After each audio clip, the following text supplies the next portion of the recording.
ಸ್ನೇಹಿತರೆ ನಮಸ್ಕಾರ. ಚರಿತ್ರೆಯ ಮತ್ತೊಂದು ವಿಡಿಯೋಗೆ ನಿಮಗೆಲ್ಲ ಪ್ರೀತಿಯ ಸ್ವಾಗತ. ಸುಂಕಾಸುರನ ಹಾವಳಿ ಮಧ್ಯೆಯೇ ರಷ್ಯಾ ಉಕ್ರೇನ್ ಬಿಕ್ಕಟ್ಟು ಬಗೆಹರಿಸುವ ನಿಟ್ಟಿನಲ್ಲಿ ದೊಡ್ಡ ನಿರೀಕ್ಷೆ ಎದ್ದು ನಿಂತಿದೆ.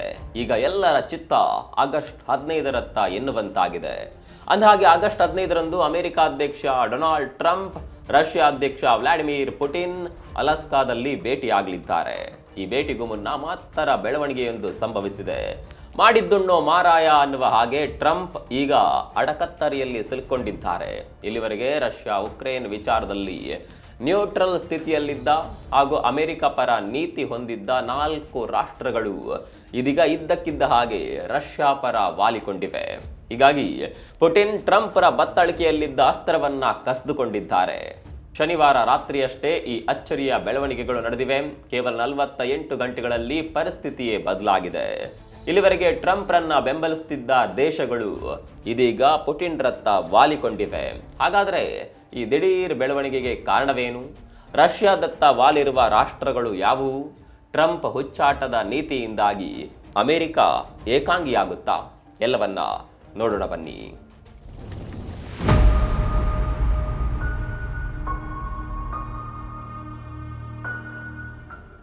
ಸ್ನೇಹಿತರೆ, ಟ್ರಂಪ್ ಅಧಿಕಾರಕ್ಕೆ ಬಂದಿತ್ತು. ಜಾಗತಿಕವಾಗಿ ಹಲವು ಬದಲಾವಣೆಗಳು, ವಿಲಕ್ಷಣ ಬೆಳವಣಿಗೆಗಳು ನಡೆಯುತ್ತಲೇ ಇವೆ. ಒಳ್ಳೆಯ ಅರೆಹುಚ್ಚನ ನಿರ್ಧಾರಗಳಂತೆ ಹೊರಬೀಳುತ್ತಿರುವ ಟ್ರಂಪ್ ಆದೇಶಗಳು ಜಾಗತಿಕವಾಗಿ ರಾಜತಾಂತ್ರಿಕ ವ್ಯವಹಾರಗಳನ್ನೇ ಬುಡಮೇಲು ಮಾಡ್ತಿವೆ.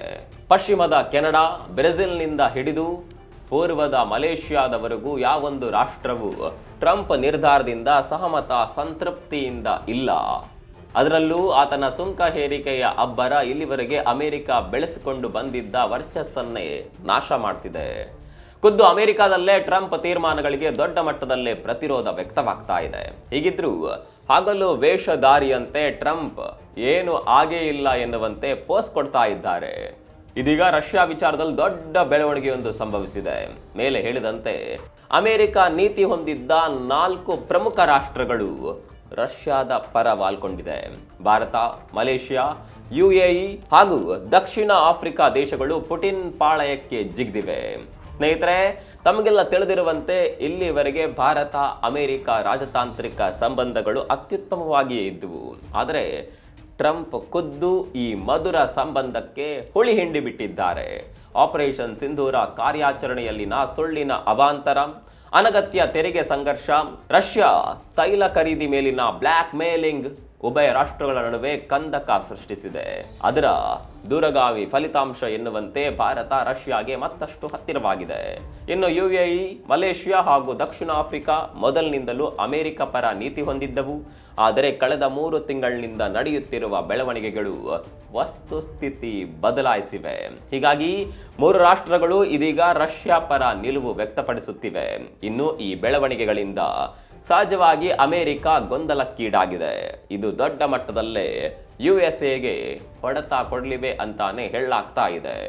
ಸ್ನೇಹಿತರೆ, ತಮಗೆ ತಿಳಿದಿರಲಿ, ಕಳೆದ 2 ವಾರಗಳ ಹಿಂದೆ US ಸೆನೆಟರ್ ಲಿಂಡ್ಸೆ ಗ್ರಹಾಂ ಭಾರತಕ್ಕೆ ಬೆದರಿಕೆ ಹಾಕಿದ್ರು.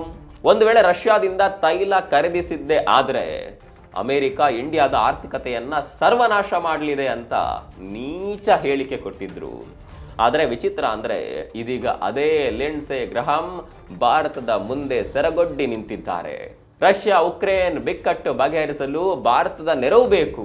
ಇಂಡಿಯಾ ತನ್ನ ಪ್ರಭಾವ ಬಳಸಿ ಪುಟಿನ್ ಜೊತೆ ಮಧ್ಯಸ್ಥಿಕೆಗಾರನಂತೆ ಕೆಲಸ ಮಾಡಬೇಕು. ಅಧ್ಯಕ್ಷ ಟ್ರಂಪ್ ಕಾರ್ಯಕ್ಕೆ ಕೈ ಜೋಡಿಸಬೇಕು ಅಂತ ಗ್ರಹಾಂ ಮನವಿ ಮಾಡಿದ್ದಾರೆ. ಹಾಗಾದ್ರೆ ಅಮೆರಿಕ 2 ದಿನದಲ್ಲಿ ನಿಲುವು ಬದಲಿಸಲು ಕಾರಣವೇನು? ಇಲ್ಲಿರುವ ಟ್ರಿಗರ್ ಪಾಯಿಂಟ್ ಯಾವುದು? ಅಷ್ಟಕ್ಕೂ ಈ ಬೆಳವಣಿಗೆ ವಿಪರೀತ ಮಹತ್ವ ಪಡೆದುಕೊಂಡಿರೋದು ಯಾಕೆ? ಅದನ್ನ ಇಲ್ಲಿ ವಿವರವಾಗಿ ನೋಡೋಣ.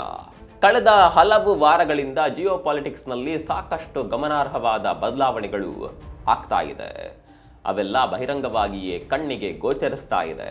ಅದರಲ್ಲೂ ಭಾರತ ಹೇಗೆಲ್ಲ ತನ್ನ ರಾಜತಾಂತ್ರಿಕ ಕಾರ್ಯಾಚರಣೆಗಳೆಲ್ಲವನ್ನ ಮಾಡ್ತಿದೆ ಅನ್ನೋದು ತಮಗೆ ತಿಳಿದೇ ಇದೆ. ಟ್ರಂಪ್ ಬೆದರಿಕೆಗೆ ಜಗ್ಗದೆ ಮೋದಿ ಸರ್ಕಾರ ರಷ್ಯಾದಿಂದ ತೈಲ ಆಮದು ಮಾಡಿಕೊಳ್ಳುವುದನ್ನ ಮುಂದುವರೆಸಿದೆ. ಜೊತೆಗೆ ಟ್ರಂಪ್ ನಿರೀಕ್ಷಿಸಿದ್ದ ಯಾವ ಒತ್ತಡ ತಂತ್ರವೂ ಕೂಡ ಇಲ್ಲಿ ವರ್ಕೌಟ್ ಆಗ್ತಾ ಇಲ್ಲ. ಜೊತೆಗೆ ರಷ್ಯಾ ಸಂಬಂಧವನ್ನ ಬಲಪಡಿಸುವ ನಿಟ್ಟಿನಲ್ಲಿ ಮೋದಿ ಸರ್ಕಾರ ವ್ಯೂಹಾತ್ಮಕ ತಂತ್ರಗಾರಿಕೆ ಮಾಡ್ತಾ ಇದೆ. ಇದಕ್ಕಂತಲೇ ರಾಷ್ಟ್ರೀಯ ಭದ್ರತಾ ಸಲಹೆಗಾರ ಅಜಿತ್ ದೋವಲ್ ರಷ್ಯಾ ಪ್ರವಾಸ ನಡೆಸಿದ್ದಾರೆ. ರಷ್ಯಾದ ಮೊದಲ ಉಪಪ್ರಧಾನಿ ಡೆನಿಸ್ ಮಂಟರೋವ್ ಅವರನ್ನ ಭೇಟಿಯಾಗಿ ದ್ವಿಪಕ್ಷೀಯ ಮಾತುಕತೆ ನಡೆಸಿದ್ದಾರೆ. ಮಿಲಿಟರಿ, ತಾಂತ್ರಿಕ ಸಂಬಂಧಗಳು ಮತ್ತು ಕಾರ್ಯತಂತ್ರದ ಕ್ಷೇತ್ರಗಳಲ್ಲಿ ಜಂಟಿ ಯೋಜನೆಗಳ ಅನುಷ್ಠಾನದ ಕುರಿತಂತೆ ಬೆಳಕು ಚೆಲ್ಲಲಾಗಿದೆ. ಜೊತೆಗೆ ಪುಟಿನ್ ಅವರ ಭಾರತ ಭೇಟಿಗೆ ವೇದಿಕೆ ಸಿದ್ಧಪಡಿಸೋದು ಈ ಭೇಟಿಯ ಉದ್ದೇಶ ಎನ್ನಲಾಗಿದೆ. ಆದರೆ ಈ ಭೇಟಿಯ ಪ್ರಮುಖ ಉದ್ದೇಶಗಳು ಅದೇನೇ ಇರಲಿ, ಇದು ಅಮೆರಿಕಾಗೆ ಮಾತ್ರ ಕಪಾಳ ಮೋಕ್ಷ ಮಾಡಿದಂತಿದೆ. ಬೆದರಿಸುವ ಅಮೆರಿಕ ನೀತಿಯನ್ನ ಭಾರತ ಡೋಂಟ್ ಕೇರ್ ಮಾಡ್ತಾ ಇದೆ ಅನ್ನೋದು ಇದರಿಂದ ಜಗಜ್ಜಾಹಿರಾಗಿದೆ. ಬೆದರಿಕೆಗಳಿಂದ ಏನು ಘಟಿಸೋದಿಲ್ಲ, ನಮ್ಮ ತೈಲ ಖರೀದಿ ಮುಂದುವರಿಯುತ್ತದೆ ಅನ್ನೋದನ್ನ ಈ ಬೆಳವಣಿಗೆ ಸ್ಪಷ್ಟವಾಗಿ ಹೇಳಿದೆ. ಅಲ್ಲದೆ ಪುಟಿನ್ ಭಾರತ ಭೇಟಿಯ ಬಳಿಕ ರಷ್ಯಾ ಭಾರತ ಸಂಬಂಧಗಳು ಮತ್ತಷ್ಟು ಉನ್ನತ ಹಂತಕ್ಕೆ ಹೋಗಬಹುದು ಅನ್ನೋದನ್ನ ಇದು ಸೂಚ್ಯವಾಗಿ ತಿಳಿಸಿದೆ. ಇನ್ನು ಸಂಯುಕ್ತ ಅರಬ್ ಎಮಿರೇಟ್ಸ್ ಕೂಡ ರಷ್ಯಾ ಜೊತೆ ದೃಢವಾಗಿ ನಿಂತುಕೊಳ್ಳುವ ಲಕ್ಷಣ ತೋರಿಸಿದೆ. ನಿಮ್ಗೆ ಗೊತ್ತಿರಲಿ, ಈ ಮೊದಲು UAE ರಷ್ಯಾ ವಿಷಯದಲ್ಲಿ ಕೊಂಚ ತಟಸ್ಥ ಧೋರಣೆ ಅನುಸರಿಸಿಕೊಂಡು ಬರ್ತಾ ಇತ್ತು. ಉಕ್ರೇನ್ ಜೊತೆ ರಷ್ಯಾ ಕದನ ತಾರಕಕ್ಕೇರಿದ ಸಂದರ್ಭದಲ್ಲೂ UAE ಅಷ್ಟಾಗಿ ಪ್ರತಿಕ್ರಿಯೆ ತೋರಲಿಲ್ಲ. ಬಹುತೇಕ ಅಮೆರಿಕ ತಳೆಯುವ ನಿಲುವುಗಳನ್ನು ಬಹಿರಂಗವಾಗಿಯೇ ಸಮರ್ಥನೆ ಮಾಡ್ತಾ ಇತ್ತು. ಆದರೆ ಇದೀಗ UAE ಕೂಡ ತನ್ನ ನಿಲುವು ಬದಲಿಸಿದಂತೆ ತೋರುತ್ತಿದೆ. UAE ಹಾಗೂ ರಷ್ಯಾ ನಡುವಿನ ವ್ಯಾಪಾರ ದ್ವಿಗುಣಗೊಂಡಿದೆ.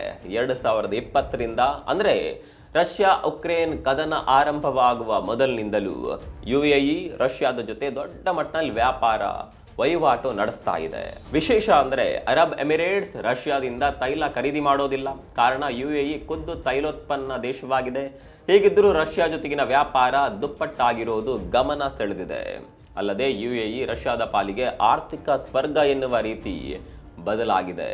ಮತ್ತೊಂದು ಗಮನಿಸಬೇಕಾದ ಸಂಗತಿ ಅಂದರೆ UAE ಪ್ರಸ್ತುತ ಬ್ರಿಕ್ಸ್ ಬಳಗಕ್ಕೂ ಸೇರ್ಪಡೆಯಾಗಿದೆ. ಇನ್ನು ಕಳೆದ ವಾರವಷ್ಟೇ UAE ಅಧ್ಯಕ್ಷ ಶೇಖ್ ಮೊಹಮ್ಮದ್ ಬಿನ್ ಜಾಯೆದ್ ರಷ್ಯಾ ಪ್ರವಾಸ ನಡೆಸಿದ್ದಾರೆ. ಶೇಖ್ ಮೊಹಮ್ಮದ್ ಬಿನ್ಗೆ ಮಾಸ್ಕೋದಲ್ಲಿ ಅದ್ದೂರಿ ಸ್ವಾಗತ ಕೂಡ ಸಿಕ್ಕಿದೆ. ಈ ಭೇಟಿಯ ವೇಳೆ Sheikh Mohammed bin president Putin ಅವರ ಜೊತೆ ಹಲವು ವಿಚಾರವಾಗಿ ಮಾತುಕತೆ ಕೂಡ ನಡೆಸಿದ್ದಾರೆ. ಪ್ರಮುಖವಾಗಿ ವ್ಯಾಪಾರ, ಹೂಡಿಕೆ ಸೇರಿದಂತೆ ಹಲವು ಕ್ರೂಷಿಯಲ್ ವಿಷಯಗಳ ಮೇಲೆ ಫೋಕಸ್ ಮಾಡಿ ಚರ್ಚೆಗಳು ನಡೆದಿವೆ.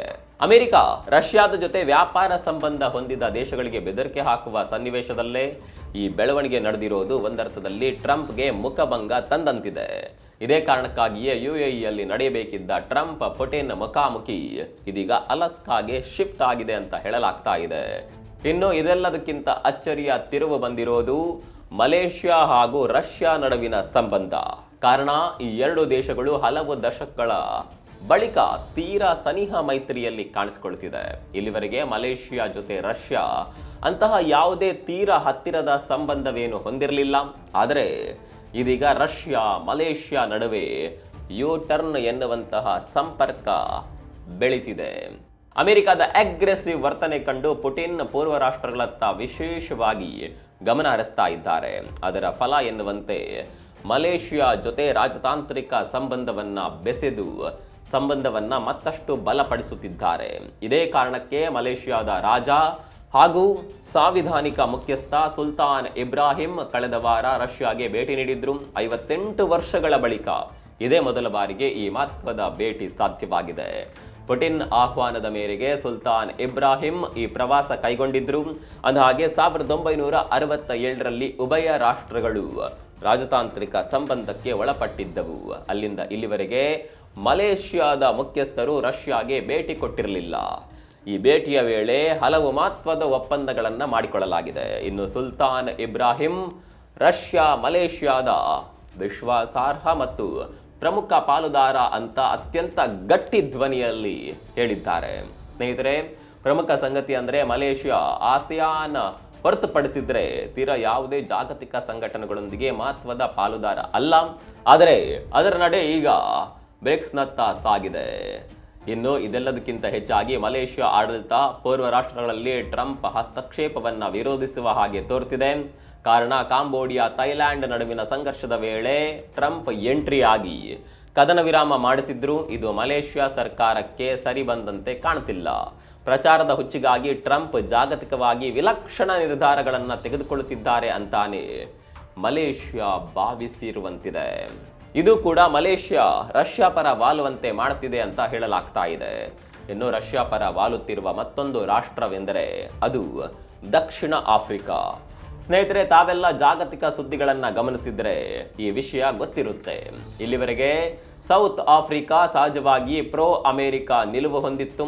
ಆದರೆ ಬದಲಾದ ಪರಿಸ್ಥಿತಿಯಲ್ಲಿ ಅದು ಕೂಡ ನಿಧಾನವಾಗಿ USA ಇಂದ ಅಂತರ ಕಾಯ್ದುಕೊಳ್ತಾ ಇದೆ. ಜಿಯೋ ಪಾಲಿಟಿಕ್ಸ್ನಲ್ಲಿ ಆಗ್ತಾ ಇರುವ ಪರಿವರ್ತನೆಗಳನ್ನ ದಕ್ಷಿಣ ಆಫ್ರಿಕಾ ಬಹಳ ಸೂಕ್ಷ್ಮವಾಗಿ ಗಮನಿಸ್ತಾ ಇದೆ. ಹೀಗಾಗಿಯೇ ಕಳೆದ ಕೆಲವು ದಿನಗಳ ಹಿಂದೆ ದಕ್ಷಿಣ ಆಫ್ರಿಕಾ ಅಧ್ಯಕ್ಷ ಸಿರಿಲ್ ರಾಮಾಫೋಸಾ ಪುಟಿನ್ ಜೊತೆ ದೂರವಾಣಿ ಸಂಭಾಷಣೆ ನಡೆಸಿದ್ದಾರೆ. ದ್ವಿಪಕ್ಷೀಯ ಸಂಬಂಧ ಹಾಗೂ ಉಕ್ರೇನ್ ಕ್ರೈಸಿಸ್ ಬಗ್ಗೆ ಉಭಯ ನಾಯಕರು ಮಾತನಾಡಿದ್ದಾರೆ. ಮೇಲ್ನೋಟಕ್ಕೆ ಇದೆಲ್ಲ ದೈನಂದಿನ ರಾಜತಾಂತ್ರಿಕ ನಡೆಯಂತೆ ಕಂಡ್ರೂ ದಕ್ಷಿಣ ಆಫ್ರಿಕಾದ ನಿಲುವು ಬೇರೆಯದ್ದೇ ಇದೆ ಅನ್ನೋದನ್ನ ಇದು ತೋರಿಸ್ತಾ ಇದೆ. ದಕ್ಷಿಣ ಆಫ್ರಿಕಾ ಬ್ರಿಕ್ಸ್ ಸಮೂಹದ ಪಾಲುದಾರ ರಾಷ್ಟ್ರ. ಹೀಗಾಗಿಯೇ ಸಹಜವಾಗಿಯೇ ಅದರ ಆಸಕ್ತಿಗಳು ಬ್ರಿಕ್ಸ್ ನತ್ತಲ್ಲೇ ಸಾಗುತ್ತವೆ. ಆದರೆ ಜಿಯೋ ಪಾಲಿಟಿಕ್ಸ್ ನಲ್ಲಿ ಉಂಟಾಗಿರುವ ಪಲ್ಲಟಗಳು ದಕ್ಷಿಣ ಆಫ್ರಿಕಾ ರಷ್ಯಾ ಪರ ವಾಲುವಂತೆ ಮಾಡ್ತಿವೆ. ಇದೇ ಕಾರಣಕ್ಕಾಗಿಯೇ ಸಿರಿಲ್ ರಾಮಾಫೋಸಾ ಪುಟಿನ್ ಜೊತೆ ಹೆಚ್ಚಿನ ಸಂಪರ್ಕದಲ್ಲಿದ್ದಾರೆ ಅಂತ ವಿಶ್ಲೇಷಣೆ ಮಾಡಲಾಗ್ತಾ ಇದೆ. ಸ್ನೇಹಿತರೆ, ಮೊದಲೇ ಹೇಳಿದ ಹಾಗೆ ಅಮೆರಿಕದ ದುಂಡಾವರ್ತನೆ ಸಹಜವಾಗಿಯೇ ಆ ರಾಷ್ಟ್ರದಲ್ಲಿ ಅಸಮಾಧಾನ ಮೂಡಿಸ್ತಿದೆ. ಹಲವು ಅರ್ಥಶಾಸ್ತ್ರಜ್ಞರು ಟ್ರಂಪ್ ನಿರ್ಧಾರದಿಂದ USA ಆರ್ಥಿಕತೆ ದಿವಾಳಿ ಆಗಲಿದೆ ಅಂತ ಎಚ್ಚರಿಸಿದ್ದಾರೆ. ಕೆಲ ರಾಜಕೀಯ ನಾಯಕರು ಇದಕ್ಕೆ ಧ್ವನಿಗೂಡಿಸಿದ್ದಾರೆ. ಇದೇ ಕಾರಣಕ್ಕಾಗಿಯೇ ಭಾರತದ ಆರ್ಥಿಕತೆ ಪುಡಿ ಪುಡಿ ಮಾಡುವ ಬೆದರಿಕೆ ಒಡ್ಡಿದ್ದ ಸೆನೆಟರ್ ಲಿಂಡ್ಸೆ ಗ್ರಹಂ ಈಗ ಉಲ್ಟಾ ಹೊಡೆದಿದ್ದಾರೆ. ಭಾರತ ಯಾವುದಕ್ಕೂ ಸೊಪ್ಪು ಹಾಕದೆ ರಷ್ಯಾದತ್ತ ಮತ್ತಷ್ಟು ಸನಿಹವಾಗಿರೋದು ಲಿಂಡ್ಸೆ ನಿದ್ದೆಗೆಡಿಸಿದೆ. ಈ ಹಿನ್ನೆಲೆಯಲ್ಲಿ ಮೆತ್ತಗಾದಂತಿರುವ ಲಿಂಡ್ಸೆ ಗ್ರಹಂ ಉಕ್ರೇನ್ ಬಿಕ್ಕಟ್ಟು ಬಗೆಹರಿಸಲು ಭಾರತದ ಮೊರೆ ಹೋಗಿದ್ದಾರೆ. ಇಂಡಿಯಾ ತನ್ನ ಜಾಗತಿಕ ಪ್ರಭಾವ ಬಳಸಿ ರಷ್ಯಾ ಉಕ್ರೇನ್ ಬಿಕ್ಕಟ್ಟು ಬಗೆಹರಿಸಲಿ ಎನ್ನುವ ಮಾತನಾಡ್ತಾ ಇದೆ. ಅಸಲಿಗೆ ಇದರ ಹಿಂದೆ ಅಮೆರಿಕ ಹಿತಾಸಕ್ತಿಯು ಅಡಗಿದಂತಿದೆ. ಕಾರಣ, ಈ ಪ್ರಸ್ತಾವನೆ ಮೂಲಕ ಹಳಸುತ್ತಿರುವ ಇಂಡೋ ಅಮೆರಿಕ ಸಂಬಂಧವನ್ನ ಪುನಃ ಹಳ್ಳಿಗೆ ತರುವುದಾಗಿದೆ. ಹಾಗಂತ ಸದ್ಯದ ಸ್ಥಿತಿಯಲ್ಲಿ ಅಮೆರಿಕದ ದುರಹಂಕಾರವೇನು ಕಡಿಮೆ ಆಗಿಲ್ಲ. ಈಗಲೂ ಸುಂಕದ ಬೆದರಿಕೆ ನಡೆದೇ ಇದೆ. ಈಗಾಗಲೇ 50% ಸುಂಕ ಹಾಕಿರುವ ಟ್ರಂಪ್ ಭಾರತವನ್ನ ಬೆದರಿಸುವ ಆಟ ಕಂಟಿನ್ಯೂ ಮಾಡಿದ್ದಾರೆ. ಮತ್ತೊಂದೆಡೆ ಪಾಕಿಸ್ತಾನವನ್ನ ಸಲಹುವ ಕೆಲಸವನ್ನ ಬಹಳ ನಾಜುಕಿನಿಂದಲೇ ಮಾಡ್ತಾ ಇದ್ದಾರೆ. ಇನ್ನು ಅಮೆರಿಕದ ಈ ಮನವಿ ಹಿಂದೆ ಮತ್ತೊಂದು ಭಯಂಕರ ಪ್ಲಾನ್ ನಡೀತಾ ಇದೆ ಅಂತ ಹೇಳಲಾಗ್ತಾ ಇದೆ. ಜಗತ್ತಿಗೆ ಗೊತ್ತಿರುವಂತೆ ಅಮೆರಿಕ ಲಾಭವಿಲ್ಲದೆ ಯಾವ ಕೆಲಸವನ್ನ ಕೂಡ ಮಾಡೋದಿಲ್ಲ. ಅದು ರಷ್ಯಾ ಉಕ್ರೇನ್ ಬಿಕ್ಕಟ್ಟಿನ ಹಿಂದೆ ಬಿದ್ದಿರೋದು ಕೂಡ ಅದೇ ಹಿತಾಸಕ್ತಿಯಿಂದಲೇ ಅನ್ನುವ ಮಾತುಗಳು ಕೇಳಿ ಬಂದಿವೆ. ಸ್ನೇಹಿತರೆ, ಕೆಲವೊಂದು ವರದಿಗಳ ಪ್ರಕಾರ ಟ್ರಂಪ್ ಬಿಕ್ಕಟ್ಟು ಬಗೆಹರಿಸುವ ನೆಪದಲ್ಲಿ ರಷ್ಯಾ ಜೊತೆಗೂಡಿ ಉಕ್ರೇನ್ನ ಕೆಲವು ಟೆರಿಟರಿಗಳನ್ನ ಕಬಳಿಸುವ ಯೋಚನೆಯಲ್ಲಿದ್ದಾರೆ ಅಂತ ಹೇಳಲಾಗಿದೆ. ಅದು ಉಕ್ರೇನ್ ಅಧ್ಯಕ್ಷ ಜೆಲೆನ್ಸ್ಕಿಗೆ ಒಪ್ಪಿಗೆ ಇಲ್ಲದೆ ಇಂಥದ್ದೊಂದು ಪಿತೂರಿ ನಡೀತಿದೆ ಅಂತ ಹೇಳಲಾಗ್ತಾ ಇದೆ. ಈ ಉದ್ದೇಶಕ್ಕಾಗಿಯೇ ಉಕ್ರೇನ್ ವಿಚಾರದಲ್ಲಿ ಅಮೆರಿಕ ಅತೀವ ಆಸಕ್ತಿ ತಳೆದಿದೆ. ಹೀಗಾಗಿಯೇ ನಿನ್ನೆವರೆಗೂ ಭಾರತದ ಮೇಲೆ ಮುಗಿಬಿದ್ದಿದ್ದ ಟ್ರಂಪ್ ಬಳಗದ ಅಧಿಕಾರಿಗಳು ಈಗ ತಮ್ಮ ಕಾರ್ಯ ಸಾಧಿಸಲು ಇಂಡಿಯಾದ ಮೊರೆಗೆ ಬರುತ್ತಿದ್ದಾರೆ ಅಂತ ಹೇಳಲಾಗಿದೆ. ಸದ್ಯದ ಸ್ಥಿತಿಯಲ್ಲಿ ಉಕ್ರೇನ್ ಕೂಡ ಅಮೆರಿಕದ ದ್ವಂದ್ವ ನೀತಿಯಿಂದ ಬೇಸತ್ತಿರುವಂತೆ ಕಾಣ್ತಿದೆ. ಆ ಕಾರಣಕ್ಕಾಗಿಯೇ ಜೆಲೆನ್ಸ್ಕಿ ಅಲಾಸ್ಕಾ ಸಭೆ ಬಗ್ಗೆ ಯಾವುದೇ ನಿರೀಕ್ಷೆ ಇಟ್ಕೊಂಡಿರುವಂತೆ ಕಾಣ್ತಿಲ್ಲ. ಇನ್ನು ವ್ಯಂಗ್ಯದ ಸಂಗತಿ ಅಂದರೆ, ಯಾವ ಇಂಡಿಯಾ ರಷ್ಯಾ ಸಂಬಂಧದಿಂದ ಅಮೆರಿಕ ಹೊಟ್ಟೆ ಕಿಚ್ಚು ಪಡುತ್ತಿತ್ತೋ ಇದೀಗ ಅದೇ ಸಂಬಂಧದ ಮೂಲಕ ಉಕ್ರೇನ್ ಬಿಕ್ಕಟ್ಟು ಬಗೆಹರಿಸಲು ತುದಿಗಾಲ ಮೇಲೆ ನಿಂತಿದೆ. ಹೇಗಾದರೂ ಮಾಡಿ ರಷ್ಯಾ ಉಕ್ರೇನ್ ಯುದ್ಧ ನಿಲ್ಲಿಸಿ ಅದರ ಕ್ರೆಡಿಟ್ ಪಡೆಯಲು ಟ್ರಂಪ್ ಇನ್ನಿಲ್ಲದ ಸರ್ಕಸ್ ಮಾಡ್ತಿದ್ದಾರೆ. ಮತ್ತೊಂದೆಡೆ ಸ್ವದೇಶದಲ್ಲೇ ಟ್ರಂಪ್ ನೀತಿಗಳು ಅಸಮಾಧಾನ ಮೂಡಿಸ್ತಿವೆ. ವಿಶೇಷವಾಗಿ ರಕ್ಷಣಾ ಉದ್ಯಮ ನೆಲಕಚ್ಚುವ ಭೀತಿಯೂ ಇದೆ. ಆರ್ಥಿಕ ತಜ್ಞರು ಕೂಡ ಹಣಕಾಸಿನ ವಿಷಯವಾಗಿ ಟ್ರಂಪ್ರನ್ನ ಎಚ್ಚರಿಸುತ್ತಲೇ ಇದ್ದಾರೆ. ಇನ್ನು ಇತ್ತ ಚೀನಾ, ಭಾರತ, ಬ್ರೆಜಿಲ್ ಮತ್ತಷ್ಟು ಸನಿಹ ಬಂದಿರೋದು ಭವಿಷ್ಯದಲ್ಲಿ ಅಮೆರಿಕವನ್ನ ಮತ್ತಷ್ಟು ಇಕ್ಕಟ್ಟಿಗೆ ಸಿಲುಕಿಸುವ ಸಾಧ್ಯತೆ ಇದೆ. ಇತ್ತೀಚಿನ ವರ್ಷಗಳ ಕೆಲ ಸಂಘರ್ಷಗಳಿಂದ ಭಾರತ ಚೀನಾ ನಡುವೆ ಸಂಬಂಧಗಳು ಅಷ್ಟು ಚೆನ್ನಾಗಿರಲಿಲ್ಲ. ಆದರೆ ಟ್ರಂಪ್ ಸುಂಕದ ಬರೆ ಭಾರತ ಚೀನಾವನ್ನ ಹತ್ತಿರ ತಂದಿದೆ. ಮಾಡಿದ್ದುಣ್ಣೋ ಮಾರಾಯ ಅನ್ನುವ ಹಾಗೆ ಟ್ರಂಪ್ ಹುಚ್ಚುತನದ ನಿರ್ಧಾರಗಳು ಅಮೆರಿಕದ ಬುಡವನ್ನೇ ಅಲ್ಲಾಡಿಸ್ತಾ ಇದೆ. ಭವಿಷ್ಯದಲ್ಲಿ USA ಆರ್ಥಿಕವಾಗಿ ಮತ್ತಷ್ಟು ಸಂಕಷ್ಟಕ್ಕೆ ಬೀಳೋದು ನಿಶ್ಚಿತವಾಗಿದೆ. ಒಟ್ಟಿನಲ್ಲಿ ಟ್ರಂಪ್ರ ಅತಿರೇಕದ ತೀರ್ಮಾನಗಳಿಗೆ ಅಮೆರಿಕ ಬೆಲೆ ತೆರಲಿದೆ. ಇವಾಗ ನಿಮ್ಮ ಅಭಿಪ್ರಾಯವನ್ನು ಕಾಮೆಂಟ್ ಮಾಡಿ. ಮತ್ತೊಂದು ವಿಡಿಯೋ ಸಿಗೋಣ. ಅಲ್ಲಿವರೆಗೂ ನಮಸ್ಕಾರ.